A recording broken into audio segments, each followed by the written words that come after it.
네, 일부에서 천하람 후보 만나봤는데요. 야생화님, 자갈에서 차돌이 되는 과정은 참으로 험난하지요. 예, 그렇죠. 윤희석 대변인, 젊은 신의 정치인이 보수 정당의 대표가 되겠다고 나와서 15% 가까운 지지 받은 것은 나름대로 의미 있는 성취라고 볼 수 있죠. 네, 충분히 의미가 있는 성취고요. 제가 또 하나 눈여겨 본 것은 천하용인이라고 넷을 묶었지만은 예를 들어 최고위원에 나갔던 그 두 분 득표보다 5% 정도 더 많이 받았단 말이에요. 그것은 오롯이 천하람 후보의 능력치다. 그래서 더 높이 평가할 여지가 있다고 봅니다. 근데 득표율은 높았지만 득표 수는 낮아요. 그러니까 그게 전 좀 이해가 안 돼요. 누가요? 그러니까 허은하, 김용태 아. 이 두 분이 대략 9만 9천 표 이렇게 얻었거든요. 예. 근데 1인 2표니까 그렇죠. 아니 1인 2표라도 천하람 후보는 7만여 표 정도 얻었단 말이에요. 69,122표. 네. 아니 그거는 1순위가 있고 2순위가 있는 거죠. 아니 그래도 대략 2만 표 정도 더 얻은 거 아니에요? 2만 표, 3만 표. 아니 그럼 대표를 2명 뽑아라 그러면은 나왔을 거예요. 이거는 투표 제도의 문제인 거지. 투표율로 보는 게 맞습니다. 그리고 그렇게 따지면 천하람 후보가 아니, 받은 그러니까 내 표는 말은 1순위잖아요. 네. 김용태나 저 허은하 후보가 얻은 표는 다 1순위가 아니니까 저는 그 2순위 투표에 대해서 그럼 어떻게 평가를 해야 되느냐 이렇게 가면 예를 들어 무슨 MVP 뽑을 때 뭐 1순위는 뭐 5점 주고 뭐 이런 거랑 똑같거든요. 그 다중투표제 그거랑 전혀 다른 얘기입니다. 아니 그래도 허은하, 김용태를 찍으면서 천하람 후보를 안 찍은 표가 있잖아요. 그렇잖아. 그러니까 천하람 후보 7만 표가 양쪽 갈라지면 7만 표는 기본적으로 허은하, 김용태한테 가는데 그보다 3만 표가 더 얻은 거 아니에요 지금. 누군가가 더 지지를 해준 거 아니에요. 2순위라니까요 그것은. 그러니까 2순위인데 네. 허은하, 김용태를 찍으면서 왜 천하람을 찍지 않았을까? 그것도 좀 아니 아니, 그거야. 아니 그러니까 2순위라고 1인 2표니까. 얘기를 해도 무슨 얘기인지 나 이해가 잘 안 1인 되는데. 2표니까. 혹시 뭔가 좀 예 제가 혼란이 교육을 있는 시키겠습니다. 지금 다른 얘기하는 거예요. 오히려 제가 보기에는 천하람한테 갔던 표가 네. 김용태 허은한테 다 안 갔다 이렇게 보는 게 더 맞지 않아요? 그렇죠. 제가 보기에는. 그렇죠. 네. 그게 맞는 것 같은데 네, 네. 좀 복잡하면 끝나고 이야기합시다. 지금 네. 다룰 이야기들이 많이 있으니까. 오늘이 윤석열 대통령 당선 1주년 되는 날이거든요. 그렇죠? 네. 예. 전당대회에 가려서 그 대선 1주년 의미가 조금 흐려지긴 했는데 이제 윤석열 대통령 당선 1주년을 맞아서 완전하게 국민의힘이 윤석열 당으로 재탄생했다. 이런 분석들이 나옵니다. 그렇게 볼 수 있겠죠? 네, 그렇습니다. 형식상으로는 예. 새 당대표가 들어왔고 또 그 당대표가 뭐 세간에서 얘기하기로는 윤심 후보니까 예, 당정이 일체화됐다고 봐야죠. 근데 역으로 생각해 보면 그렇게 안 됐다면 아마 윤석열 대통령으로서는 힘들게 통치해 나갈 수밖에 없지요. 당에서 밀어주지 않는 그런 대통령이면 힘들죠. 그렇죠. 가뜩이나 여소해야 되는데 여당조차 그 안에서도 소수파가 되면 대통령이 설 당이 없죠. 아마 그런 점들이 당원들을 이렇게 좀 움직였을 것 같아요. 바로 그 점입니다. 예, 대통령이 이제 새로 일을 해야 되는데 그런데 이제 문제는 대통령이 하는 일이 다 옳은가 아닐 수도 있잖아요. 네. 그럴 때 또 국민들이 생각하는 다른 목소리를 당에서 전달을 해줘야 되는데 그게 또 정당의 역할이잖아요. 네. 근데 이렇게 대통령이 밀어준 후보가 대표가 되고 최고위원도 다 그렇게 되면 그런 목소리가 나올 수 있을까요? 김기현 후보가 대통령이 밀어서 된 후보라고 하더라도 당대표로서의 행보를 그러면 대통령과 동일하게 그 생각을 같이 해서 하느냐 그건 다른 얘기라고 저는 봅니다. 뭐 당대표 된 다음에 바뀌었다 뭐 이 얘기인데 저는 그럴 가능성을 훨씬 많이 봐요. 애초에 당대표 출마하시기로 생각하셨던 것도 아주 과거의 얘기고 이게 갑자기 결정된 게 아니고 저와 대화하는 과정에서 여러 그런 의지를 제가 느낀 게 뭐냐면 대통령 뜻과 다르다 이런 뜻이 아니라 본인이 갖고 있는 생각이 있어요. 당대표로서 뭔가를 해야 되겠다는.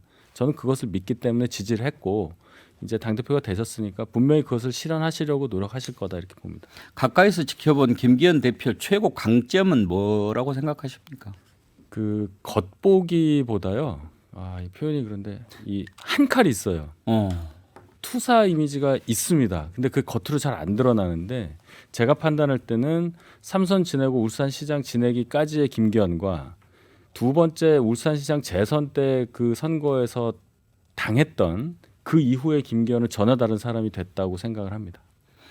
민주당에서는 대변인 논평을 들어보니까 축하하기가 좀 그렇다 이렇게 얘기가 나오더라고요. 이번 국민의힘 전당대회는 완전히 민주주의가 사망했다라고 하면서 축하를 선선하게 하지 못하던데 그래도 축하를 해야 되는 것 아니었나요? 어떻게 보십니까? 저는 이 대변인 논평이 조금 잘못 나간 것 같아요, 개인적으로는. 왜냐하면 이 전당이 아무리 뭐 서로 뭐 치고받고 싸우더라도 보통 당 대표가 당선되면 축하한다, 잘해보자, 빨리 만나자 이렇게 메시지가 나가거든요. 근데 이게 조금 뭐 이게 인식은 이렇게 하고 있는 건 맞아요. 어쨌든 대통령실에 정한 대로 갈 거다, 바지 대표다. 그리고 다른 목소리 내겠느냐, 도덕적 흠결이 있다라고 생각은 하지만 그래도 당선됐은 그날만큼은 그래도 일단 뭐 축하한다 하고 앞으로 뭐 대화하고 뭐 안 좋게 보는 거 뻔하지만 빨리 만나서 뭐 대표끼리 뭐 대담도 하고 민생 문제 같이 풀어보자. 이 정도 메시지가 낫지 굳이 이런 얘기 뭐 할 필요 있는가 싶어요. 제가 만약에 대변인이었으면 이런 메시지 안 글쎄요. 했을 겁니다. 근데 김유정 의원 언젠가부터 우리 정치판에 레토릭이 사라지고 너무 솔직해진 것 같아요. 그러니까 이게 진실을 말할 것인가 정답을 말할 것인가 이런 문제인데 김기현 후보가 이제 어제 당선되고 나서 민생 민생 민생 이렇게 외쳤어요. 대통령은 국민 국민 국민 외치고 그랬으면 민주당에서는 대통령은 뭐 피의자 안 만난다고 지금 그러고 버티고 있고 하니까 여러 가지 그 전당대 과정의 논란도 있고 문제는 많았지만 그래도 축하한다 이렇게 나가는 게 맞죠. 그리고 여야 대표가 빨리 만나서 산적한 문제들을 풀어보자. 윤심과 당심을 얻어서 당선된 여당 대표긴 하지만 이제는 민심을 보고 갔으면 좋겠다. 뭐 이런 정도로 나와야 되지 않나 싶어요. 근데 이거는 지금 선거 한가운데에서 여전히 아직 그 전당대회가 끝나지 않는 가운데 그 타 후보들이 김기현 후보를 공격하는 듯한 그런 느낌의 논평이 나와서 조금 아쉬웠어요. 왜냐하면 169석 얘기를 하는데 좀 우리가 조금 품넓게 어제 정도는 갈 수 있지 않았나 싶은 생각이 들어서요. 네. 선거 바로 다음 날이니까 이런 부분 좀 짚어봅시다. 이제 공천 대학살이 펼쳐질 거다 막 이런 얘기까지 벌써 나오는데 장성철 소장 그렇게 갈 가능성이 있다고 보세요? 그러니까 그 논리와 추측의 근거가 윤석열 대통령이 본인이 이전에 검사 생활하면서 신뢰하고 믿었고 같이 일했던 능력 있는 사람들을 내년에 대규모로 공천을 하도록 당의 명단을 내려보낼 것이다. 이러한 이제 판단 때문이잖아요. 저도 그럴 가능성이 높다라고 생각이 드는데 그것과 관련해서 김기현 대표가 얼마나 현명하게 일처리를 해야 되는지 좀 살펴봐야 될 것 같아요.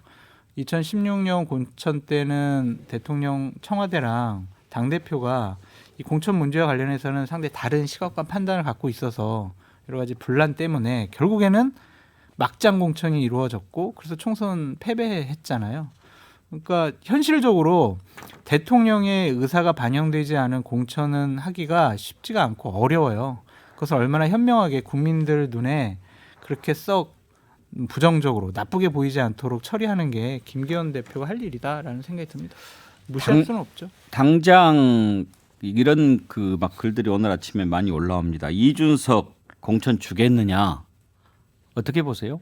그 노원이라는 지역구가 쉽지 않은 지역이기 때문에 공천을 줄 것이다라는 전망도 많이 나오는데 저는 아닐 것 같아요. 그러니까 이준석 대표한테 행해진 여러 가지 저는 가학적인 행동이라고 보여지는데 그것을 보면 국민의힘이라는 보수우파 플랫폼에서 이준석 대표는 같이 정치할 수 없는 사람이라고 생각을 하는 것 같아요. 그래서 저는 공천 주지 않고 그냥 쫓아버리지 않을까. 그런데 이제 이렇게 생각해 볼 수 있어요. 지금 홍준표 시장도 그런 글을 지난번에 올렸는데 안철수 의원 같은 경우에 지금 성남 분당갑이잖아요. 네. 여기가 김은혜 수석 지역구였지 맞습니다. 않습니까? 네. 그러면 내년 총선에 네. 김은혜 수석이 다시 돌아오겠다고 한다면 이제 공천 경쟁을 해야 되잖아요. 네. 만약에 윤심이 이번에도 반영이 된다고 한다면 안철수 후보가 불리하지 않겠어요? 그렇죠.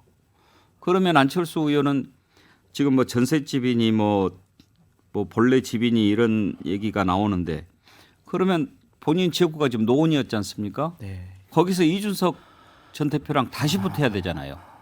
그런 일이 벌어질까요? 근데 만약에 그렇게 되면 본래 집으로 돌아간다. 김은혜 수석한테 지역구 내주고 그리고 노원으로 가면 공천을 이준석 안 주고 안철수 줬다. 그러면 이준석 나는 여기에서 무소속으로라도 나갈 거야. 그러면은 민주당 좋은 일 시키는 거가 되잖아요. 그렇게 되겠죠. 그랬을 경우에 그 노원이라는 지역을 뺏겼을 경우에 이준석 대표가 어떤 선택을 할 것이냐는 지켜봐야 될 것 같은데요. 그 노원 지역에 무소속으로 출마한다기보다는 저는 제가 이제 이준석 대표한테 조언을 해준 거는 대구 경북에 출마를 해라. 어차피 보수 우파 진영에서 정치를 하려면 대구 경북으로부터 배척을 당하면은 정치를 못 한다. 공천을 안 받고 거기에서 안 받고 출마를 해라. 무소속으로도 출마해라. 왜냐하면 대구 지역은 그런 지역이다. 주호영 원내대표도 무소속, 예. 홍준표 시장도 무소속으로 당선됐다. 음. 그런 지역을 좀 상징적인 지역으로 가서 좀 보수 우파의 개혁을 외치면서 뭐 대구 경북이라는 그 본 지역을 본거지를 좀 공략하는 모습을 취하는 것이 훨씬 더 좋지 않겠느냐라고 조언을 해준 적이 있거든요. 장성철 소장이 이준석 대표 멘토예요. 아닙니다. 그냥 아, 그건 조언을 아니고? 해줬더니 그러니까 이준석 대표는 이렇게 얘기하더라고요. 아유 시간이 많이 남아서 무슨 일이 어떻게 벌어질지 어떻게 압니까? 그때 가서 생각하죠 이러더라고요. 저는 이준석 대표도 물론 문제지만 이번 선거가 굉장히 아이러니했던 게 그러니까 만약에 김기현 지금 대표가 됐죠. 대표를 밀었을 때 본인들한테 뭐 공천이 보장되거나 다음에 더 기회가 생기느냐 오히려 약간 반대 상황이 가능성이 더 많거든요. 지금 뭐 명단을 제가 보기엔 아마 위에서 내려오는 게 아니라 밑에서 올릴 가능성이 더 많다고 보는데 이분들을 우리 알아서 왜냐하면 그게 뭐 40명이 50명 될지 모르지만 그러면 사실은 영남, TK, 뭐 강남 좋은 지역구에 다 가려고 할 거거든요. 그러니까 뭐 노원이라든지 뭐 지금 순천이라든지 이런 데 누가 가려고 하겠습니까? 되는 데 가려고 하지. 근데 거기에 어찌 보면 지금 다 현역 의원들이 있는 분들이잖아요. 근데 이분들이 이분 만약에 김기현 대표가 됐을 때 오히려 자기한테 다 이제 공천을 줄 거라고 생각하지만 저는 오히려 반대 현상이 벌어질 걸 알면서도 다 이제 간 거잖아요. 근데 그게 오히려 아이러니하다고 봐요. 조금 이런 얘기이긴 합니다만 이제 하도 이번 전당대회에서 시스템 공천 얘기가 많이 나왔으니까 김기현 대표 앞으로 공천 어떻게 하냐가 이제 가장 중요한 것 아니겠어요? 혹시 보관이 어떤 것 같습니까? 김기현 대표 발언으로 나온 건 딱 두 가지예요. 원칙은 상향식이다. 두 번째는 억울한 피해자가 없도록 하겠다. 딱 그 두 개거든요. 아주 구체적으로 어떻게 하겠다. 민주당처럼 뭐 민주당은 거의 경선이잖아요. 거의 경선이죠. 예, 그런 얘기까지 나가는 발언은 아직까지 없었고요. 그 억울한 피해자가 없도록 하겠다. 저는 그거를 굉장히 유심히 봐요. 이게 도대체 무슨 뜻이냐. 거기에 따라서 그 말에 맞는 공천 어떤 방식 그것을 하시리라 이렇게 기대해 봅니다. 2016년에 똑같은 얘기를 했었거든요. 상향식 공천을 하겠다고. 근데 공관위에서 어떤 장난을 치냐면 경선을 붙일 때 우리가 밀고 싶어하는 사람과 경쟁력이 없는 사람을 붙여가지고 와 이거 공정한 경선을 통해서 우리가 한 거다 이런 식의 판단을 하기도 하고 또 하나는 전략공천이라는 단어를 빼버리고 우선공천 지역을 했는데 뭐 여성, 장애인, 뭐 청년 이런 식의 지역을 그냥 우선공천 지역으로 묶어버려요. 그래서 그쪽 지역에 그냥 전문적인 사람을 배치할 수도 있는 것이고 여러 또 경선 룰 같은 경우에 신인 가산점을 대략 한 30%뭐 신인들이 대규모로 등장해야 된다, 정치권에 진출해야 된다라는 명목하에 신인 가산점을 확 올려버리면은요 이게 룰에 따라서 너무나 장난칠 수 있는 게 너무나 많은 것 같아요. 김유정 의원 공천 받아보시니까 어떻게 하는 공천이 가장 좋은 것 같던가요? 일단 조금 내가 공천 받는 게 제일 좋은 공천이다. 공천 과정이 조금 투명해야 된다고 생각합니다. 좀 공개가 돼야 된다고 생각합니다. 공개. 예, 억울함을 당해본 저로서는 과정이 좀 투명해야 되고 어떻게 해서 이런 결과가 나왔는지 뭐 경선에 붙여졌으면 혹은 뭐 단수 공천이면 그 과정이 좀 설명이 있어야지 그렇지 않으면 굉장히 이제 두고두고 마음에 상처가 남죠. 정치하는 내내 힘들어지고요. 그래서 투명성이 좀 담보되는 공천이어야 된다. 그래야지 뭐 룰 말씀하신 대로 룰 바꿔버리고 하면은 뭐 억울한 피해자 룰이 그렇다라고 하면은 그거는 억울한 피해자입니까? 안 억울한 피해자입니까? 본인이 지금 룰 바꿔가지고 이 억울한 피해자를 양산시키면서 당대표에 당선된 분이 이제 공천의 원칙은 억울한 피해자가 없도록 하겠다라고 하는 얘기를 뭐 누가 그거를 고지 들을 수 있겠어요. 윤심, 용심 이러면 끝나는 거 아닙니까? 만약에 공천이 이제 시작이 돼가지고 그런 얘기들을 막 지난번 대회 때 선거 과정에서 많이 얘기했는데 용산에서 이번에 이런 사람들 공천했으면 좋겠다 하고 이제 명단이 왔다고 칩시다. 다 어떻게 해서든지 이제 알려지게 되죠. 아니라고 해도 그랬을 때 그걸 어떻게 처리하느냐가 상당히 중요한 관건이 될 것 같은데 지혜롭게 해야 되겠죠. 그거는 이렇게 보시면 될 것 같아요. 지금 총선을 해서 의석수가 몇 석이냐가 가장 중요하게 다가올 사람은 대통령입니다. 물론 대통령실에서 본인과 가장 가까운 사람이 당선돼서 배지 받으면 제일 좋겠죠. 그런데 일방적으로 얘를 했다고 쳐서 이 사람들이 당선 가능성이 있으면 다행인 건데 없다고 하면 당은 그걸 걸릴 거예요. 당도 마찬가지입니다. 당도 의석수가 하나라도 더 많아야 지원금도 더 많이 나오고 그러는 거 아니에요? 그 과정에서 당의 역할이 있는 겁니다. 한 번도 대통령 마음대로 100% 공천한 적은 없어요. 그걸 보셔야 된다는 거죠. 그래서 저는 이제 그런 생각이 드는 거예요. 지금 말씀해도 이제 그 명분으로 딱 갈 것 같은데 지금 수도권이든 영남이든 이제 지금 국민의힘의 현역들이 있는 데는 사실은 신인이 가도 당선될 가능성이 높은 데들이에요. 그럼 지금 현역들은 어디 보내냐면 그 명분으로 우리가 의석을 늘려야 된다. 좀 어려운데 험지 아니면 현재 지금 민주당 의원이 있는데 그런 데 붙일 가능성들이 많아요. 그러면 사실은 이제 지금 현역 의원들은 거기서 고민하겠죠. 내 지역구에서 하면 내가 되는데 다른 지역 가라고 민주당으로 붙으라고 거기는 이미 민주당이 지금 어쩌면 현역이 있는 데인데 이 갈등이 제가 보기에 굉장히 커질 가능성이 있다라고 봐요.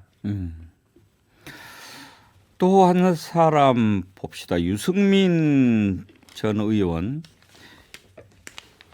선거 끝나고 상당히 독서를 쏟아냈는데 오늘부터 이제 공천 협박이 사실상 시작되고 민주정당의 건전한 경쟁과 비판의 목소리는 듣기 힘들 것이다 이렇게 맹비판을 했는데 장성철 소장 보시기에 유승민은 끝났다 아니다. 끝나지는 않았죠. 예. 왜냐하면은 여론조사를 해보면 국민의힘 계열의 정당에서 아니면 보수우파 진영에서 차기 지도자로 1, 2위를 다퉈요. 그렇다면은 다음번에 다시 한번 뭐 회복할 수 있는 정치적으로 복귀할 수 있는 기본적인 기반은 마련되어 있다라고 보여지는데 이러한 말씀들은 참 당원들과 이 기득권을 가진 지도부 이번에 뽑힌 분들 그런 분들 상처가 되는 말이거든요. 그래도 첫날이었잖아요. 첫날에는 좀 바램, 당부, 조언 이런 식으로 하면 좋을 텐데 이렇게 좀 너희들은 안 돼. 이렇게 상처 주는 말 하는 것은 그러니까 정치가 옳지 지금 않은 것 다 같아요. 그런 게 사라졌다니까요. 네. 그냥 다 그냥 좋게 말하면 솔직하고 안 좋게 말하면 예의가 없어진 것 같아요. 덕담하셨으면 얼마나 좋았을까라는 생각이 들어요. 이러이러한 우려가 있는데 김기현 당대표가 잘 해주길 바란다. 이거였으면 좋았을 것 같은데 내 마음이 지금 덕담할 마음이냐 뭐 이런 거죠. 덕담까지는 못하고 그냥 가만히 조용 계시는 정도가 최선일 것 같아요. 덕담 어떻게 하겠습니까? 룰까지 바꿔가지고 이렇게 해버리면. 김재원 최고위원 같은 경우에는 이제 윤석열 사당이다 이렇게 비판하니까 자기 지분이 사라졌다라는 의미다 이렇게 오히려 반격을 하던데 유승민 의원의 설 자리 그러면은 만약에 장성철 예. 소장 같은 경우에 유승민 전 의원한테도 제기를 하려면 대구 가서 출마해라 이렇게 얘기를 해주고 싶습니까? 그분이 배지 한 번 더 다는 게 뭔 의미가 있을까는 모르겠지만 어쨌든 2027년에 총선에 출마하려면 국회의원직을 안 갖고 한다는 것은 상당히 어렵고 힘들어요. 그래서 내년에 당에서는 공천을 주지 않을 것이지만 여의도에 복귀하기 위해서는 무소속 출마라도 본인이 결단을 하는 것이 좋다. 그것이 대구든 아니면은 이미 대선을 몇 번 출마해본 분이기 때문에 전국적인 인물이잖아요. 그러니까 수도권에 출마하는 것도 하나의 방법이다라고 말씀을 드리는데 이준석 계열에 있는 분들과 유승민 대표에게 해주고 싶은 말은 의미가 있어요. 국민의힘 당원 중에 15%가 이러한 개혁 성향의 당원이라는 건 의미가 있는데 그거 가지고 국민의힘의 경선이라든지 선거에서 이길 수가 없거든요. 대략 55%의 전통적인 당원들이 왜 나를 배척하는지, 그들의 마음은 어떻게 얻어야 되는지, 이런 상처 주는 말로써 그들의 마음은 얻을 수 없잖아요. 앞으로 정치를 오래 하시려면, 또 의미 있는 정치인으로서 거듭나려면, 아니면 대선 후보가 되려면 이 전통 당원들의 마음을 얻는 얘기를 하셔야 된다라고 말씀드립니다. 근데 이제 통합, 하나 되기 이런 걸 김기현 대표가 외치지만 김 대표한테도 그런 고민은 있을 것 같아요. 그러니까 통합을 위해서 이런저런 사람들을 다 이렇게 하나로 해야 되지만 이번 선거 과정 또는 다른 뭐 전체적인 것을 통해서 국민의힘의 당원들에게 적개심을 불러일으켰던 그런 사람들, 그런 감정도 또 생각을 해줘야 되잖아요. 네. 그런 상황에서 이렇게 그 묘수를 찾는 게 참 어려울 것 같아요, 그렇죠? 그렇죠. 이번 선거 과정에서도 본인을 향한 날선 공격들이 너무 많아서 제가 볼 때는 그래도 반응이 그래도 점잖았다고 평가할 정도로 제가 느끼기에도 너무 공격이 세서 그런 게 있었는데 김기현 대표가 다른 분들과는 달리 그 부분에서는 강점이 있을 수 있다고 봐요. 표현을 잘 그렇게 세게 안 하십니다. 심평 변호사가 이런 코멘트를 했어요. 이준석 천하람 총선 공천은 좀 부정적이다. 안철수에겐 다시 기회가 올 것이다. 이렇게 얘기를 했는데 지난번에 김기현 대표하고 갈라섰지 않나요? 신평 변호사요? 예. 갈라선 게 아니라 본인이 후원회장만 후원회장이었는데 그만뒀나요? 사퇴를 하셨죠. 예. 그러면 지금도 서로 의견은 주고받고 그러나요? 의견을 주고받는 단계까지는 아닌 걸로 알고 있습니다. 근데 이준석은 그래도 천하람 총선 공천 안 주면은 뭐 그건 무슨 의미가 있나요? 글쎄 저분 천하람 후보는 오히려 순천에서 무소속 나가면 더 유리할 걸요? 저분의 그 자유 의지니까요. 의미가 없는 것 같아요. 왜 이런 이야기를 계속 하는 걸까요, 김유정 의원? 글쎄요. 그 대통령의 뜻인가요? 아니면 정치적으로 본인의 존재감을 각인시키고 싶은 건가요? 별로 의미 없는 얘기인 것 같습니다. 이분도 정치할 것 같아요? 안 하실 것 같은데요. 그래요? 공천 때 되면은요, 양당이 경쟁을 합니다. 어떤 경쟁? 자르기 경쟁. 우리가 물갈이가 민주당보다 더 많아, 55%. 민주당은 그럼 그보다 더 높이려고 해요. 56% 물갈이. 이런 식으로 하거든요. 그 명분을 갖고 아마 대통령실에서는 자신들이 원하는 사람들을 공천 주려고 하지 않을까 싶어요. 전당대회 얘기로 오늘 시사 1번지 꾸며봤는데요. 앞에서 말씀드렸듯이 국민의힘 당원들만 가지고 치른 선거였기 때문에 이제 정말 민심에 더 가까이 다가가는 그런 모습 보여줘야 내년 총선에서 희망이 있겠죠. 네, 오늘 두 분 선정해서 선물 드리도록 하겠습니다. 야생화님, 자갈에서 차돌이 되는 과정은 참으로 험난하지요. 천하람 후보 격려하는 글 주셨는데 전지현 씨 BHC 치킨 쿠폰 드리도록 하겠습니다. 이영희님, 새 그릇에 담은 새 음식이 제 맛을 낼까 기대 한번 해볼까요? 이런 걸 주셨는데요. 예, 자연주의 화장품 글래모에서 드리는 클렌징 폼 드리도록 하겠습니다. 저희에게 이메일 남겨주십시오. 네, 오늘 여기서 마치죠. 네 분 수고하셨습니다. 수고하셨습니다. 함께해 주신 여러분 감사합니다. 내일 다시 뵙겠습니다.